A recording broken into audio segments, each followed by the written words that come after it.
Hey, good afternoon, Thrive Church. Just coming at you with a quick update on all the things going on, and I want to keep you in the loop so you know what's happening.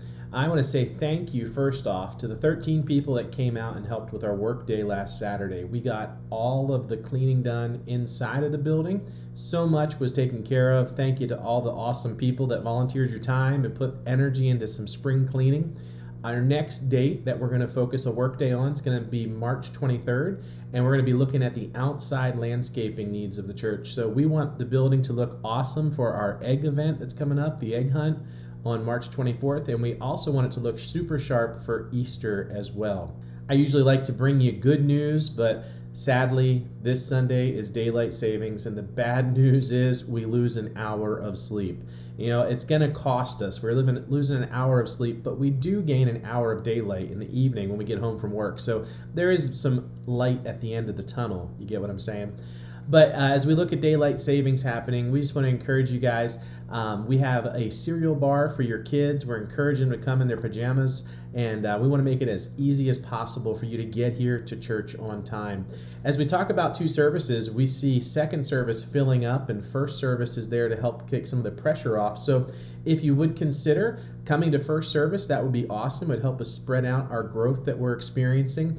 And we're going to serve your kids cereal and have them wear pajamas. So, I mean, how much easier can we make it to see you guys get to church on Sunday morning that way? Talking about coming to church, we have such an amazing worship service. It's just a little bit over an hour long. I want to encourage you guys to consider coming to church 15 minutes early so that you don't miss any of the worship service, any of the songs or the announcements. Everything we do Sunday morning is important to help you stay connected, to help you worship, and to help you grow.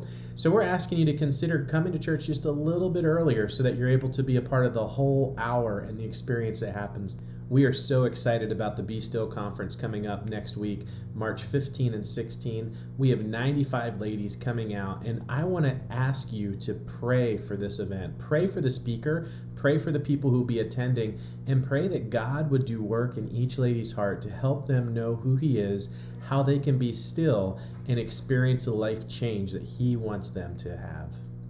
You might have noticed a large basketball hoop in our church lobby. We're not starting a basketball ministry, but we are collecting basketballs for the Ferguson basketball school drive.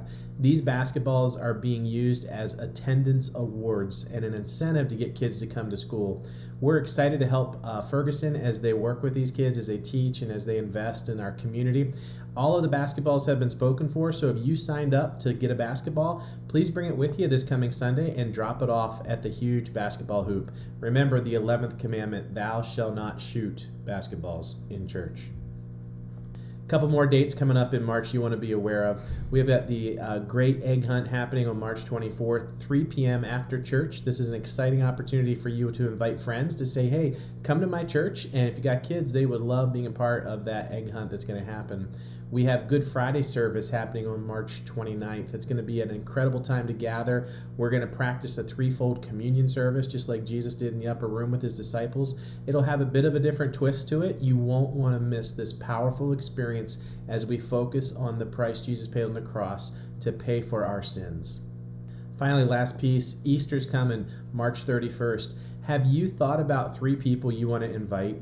3 people that you're going to pray and say, God, will you give me the opportunity to invite my friends to come with me to church on Easter Sunday? I think if you invite 3 people, chances are one of those people are actually going to come along with you.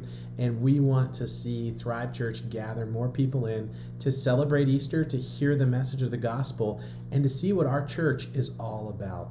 Just want to leave you with this exciting news. In the last week, we saw 3 people accept Jesus. 2 of those were kids that are part of our Thrive Kids on Sunday morning, and 1 person was an adult that was at our worship service. We are excited about what God's doing. We're excited to point people to Jesus, and all of this is made possible because you give to support the vision and mission of our church. Thanks for believing in Thrive, investing in Thrive, and being a part of Thrive, because God is using us to impact York County.